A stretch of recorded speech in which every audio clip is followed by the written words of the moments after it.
रात बहुत गहरी हो चुकी है, घर के सब कमरे अंधेरे में डूबे हुए हैं। सिर्फ एक कमरा है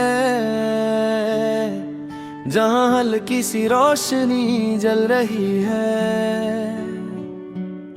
मैं उस रोशनी के नीचे बैठा हूँ, लेकिन अजीब बात यह है कि जितनी रोशनी बाहर है उतना ही अंधेरा अंदर महसूस हो रहा है।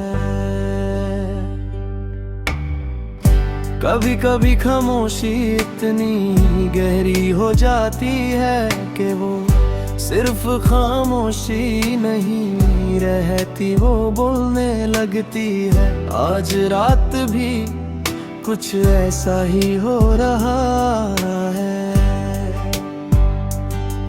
सन्नाटा जैसे मेरे पास बैठकर पुरानी बातें सुना रहा है।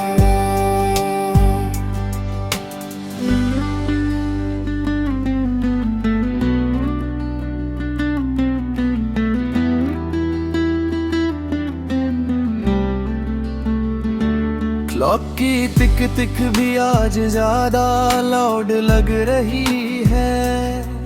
हर सेकंड जैसे एक याद को जगा रहा हो। मैं आंखें बंद करता हूँ लेकिन दिमाग रुकता नहीं। हर सोच मुझे वापस उन्हीं लम्हों में ले जाती है जहाँ सब कुछ सिंपल था। मुझे वो दिन याद आते हैं जब हर बात शेर होती थी, जब एक छोटी सी बात भी छुपी नहीं रहती थी। और आज इतनी बातें हैं जो कहनी है, लेकिन कोई सुनने वाला नहीं। रूम की दीवारें भी आज कुछ ज्यादा ही खामोश है, जैसे वो भी सब कुछ देख कर चुप हो गई हूँ।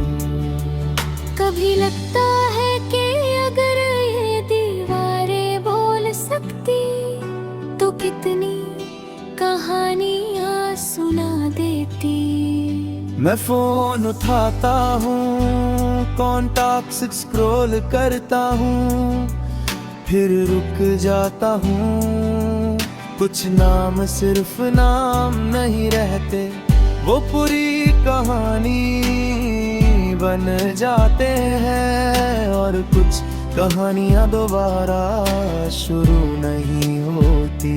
हवा का एक झोंका आता है और पर्दे हल्के से हिलते हैं। उसमें भी एक अजीब सी आवाज होती है, जैसे कोई कुछ कहकर चला गया हो। शायद ये मेरा ही दिल है जो हर चीज में तुम्हें ढूंढ रहा है।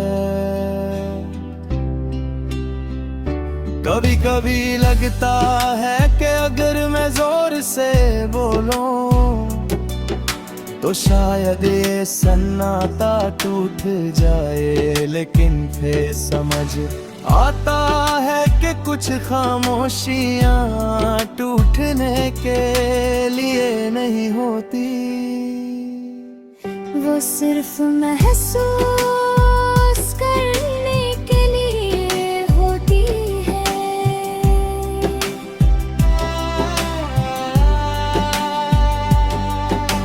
रात धीरे धीरे और गहरी होती जाती है। आंखों में नींद है लेकिन दिल अभी तक जग रहा है।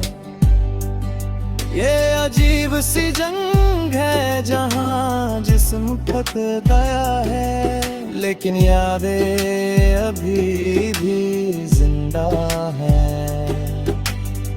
मैं लाइट बंद कर देता हूँ, कमरा पूरी तरह मैं डूब जाता लेकिन फिर भी लगता है कि कुछ मेरे पास बैठा है।